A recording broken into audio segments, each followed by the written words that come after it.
And we're rolling. Brothers and the occasional sister, welcome to the Bro Check Club.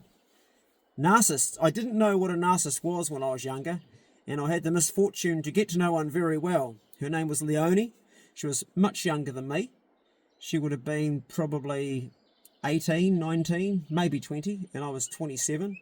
And I met her in Sachsenhausen in Germany at the Irish pub, and we started going out together. And to start off, she acted like she was really sweet and quite naive, but she was actually the opposite. She pretended she didn't know much, but she actually was doing a lot more than she let on. And she used to tell these really ridiculous lies, which made me, first of all, I thought that I was confused. I thought the stuff she would tell me, I thought I must be making stuff up in my head, and I started to question my own reality.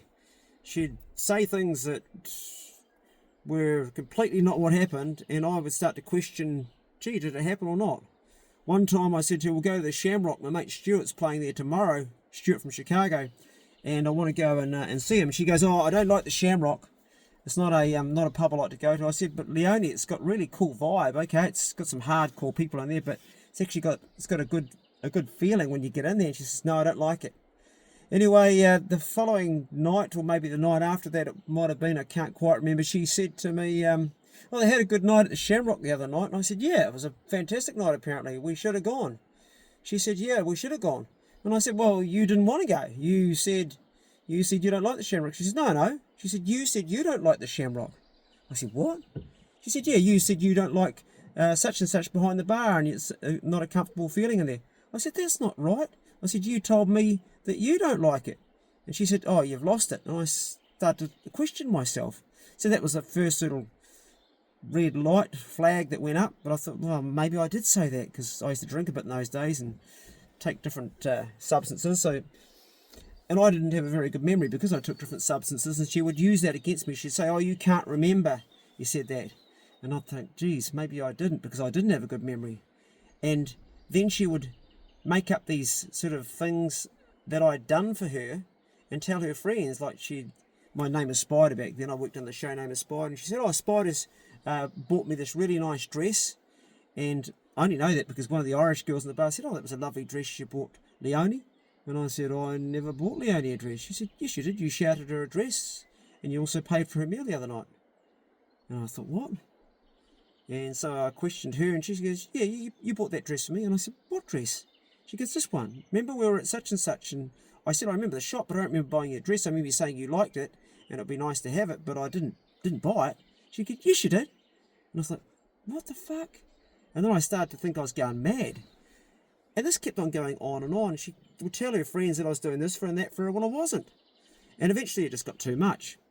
Eventually I thought, well, I'm just not going to contact her, because she's just, it's screwing me up. And so I stopped contacting her, and she come around and saw me once, and I said, yeah, probably give it a break for a while. And she didn't like that. And then the reason I stopped contacting her was over the dress thing, because I was adamant that I hadn't bought it for her. And back in those days, it was mostly cash. I had no way of checking, but I was really thinking I'm either going nutty. So I just think I'll cut off from her and see if things keep on happening like this with other people. And they stopped. So she then, she said to me, you did buy me that dress. And when I said to her, listen, I know I didn't buy you the dress, because I worked it out. That week I played in Maine's Irish pub. I made 180 Deutschmarks, and the cup was another 200. That gave me a total of 380, and my groceries was around 100, and that left me this amount over, and that's the money I've still got. And the dress that you've got's over 100 Deutschmark, so I'm still 100 Deutschmark up, so I can't have possibly bought your dress. And she lost it. When I pulled her up, she would not accept it. When I gave her actual factual evidence, she would not accept that I had actually proven that she was making it up. And I said, but I can't even understand why you would make something up like that. What's the point? It got me baffled.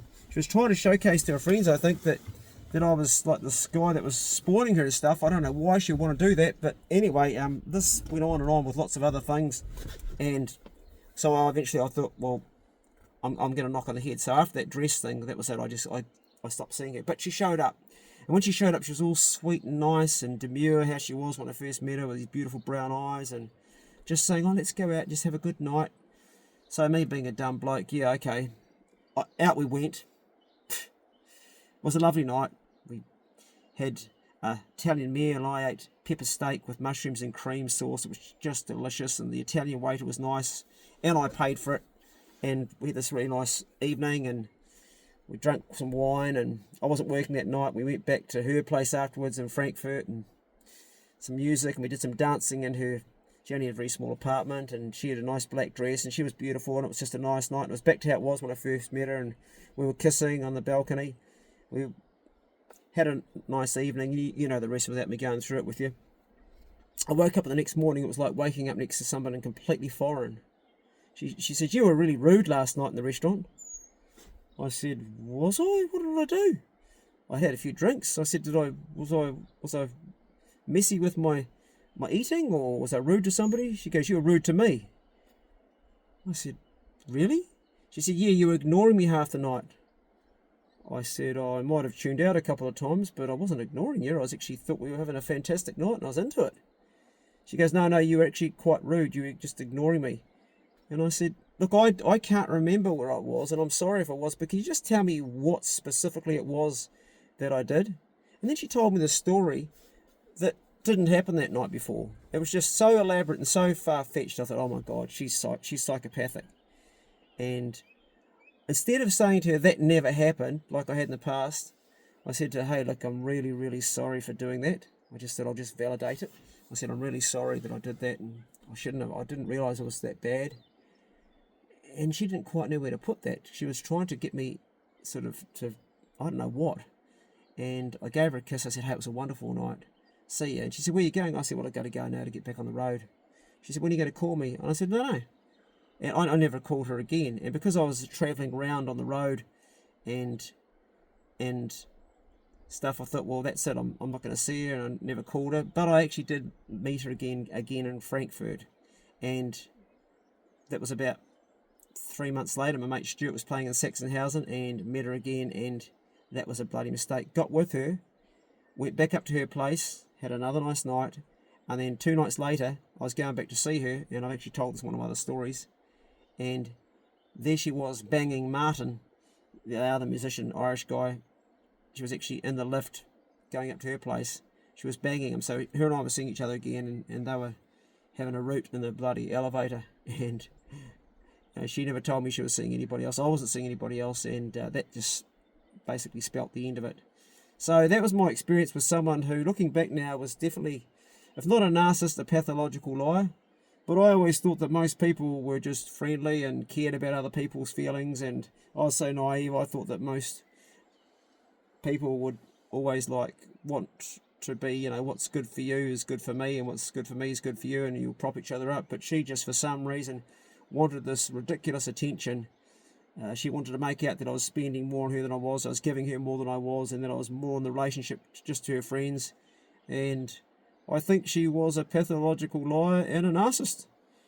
And I have had a couple of close shaves with women in years after that, but straight away I've seen the warnings, and often it's been drama, making drama out of nothing, just absolutely getting really upset, and I just go, yellow card, and if they do it twice, 2 yellow cards, and then they're gone, it's history.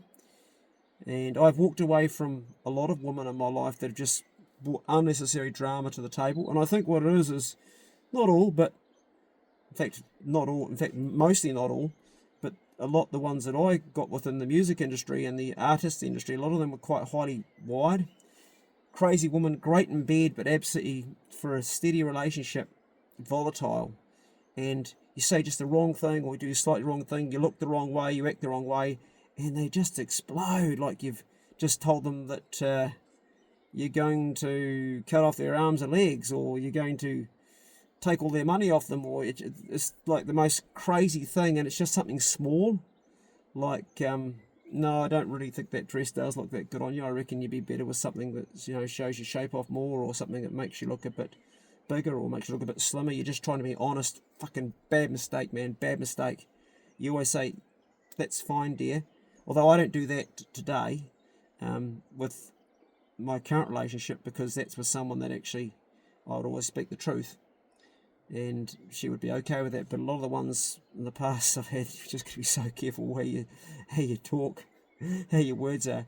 And eventually I learned with a lot just to say nothing and say less, not let them know what you're doing, and keep your intentions to yourself, and don't talk too much, just sit back and let them do the yakking.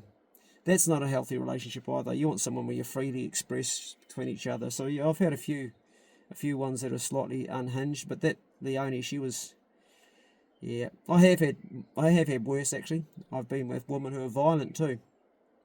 I'm not going to talk about that though, because it brings up too much bad memories of my past. Anyway, brothers, I'm sitting here. I've got the kayak on the roof. I've got the green, lean, mean killing machine up there. And I come down to go for a fish, but the wind came up, so I thought, well, I'll make a video about something, and I thought, what's in my head?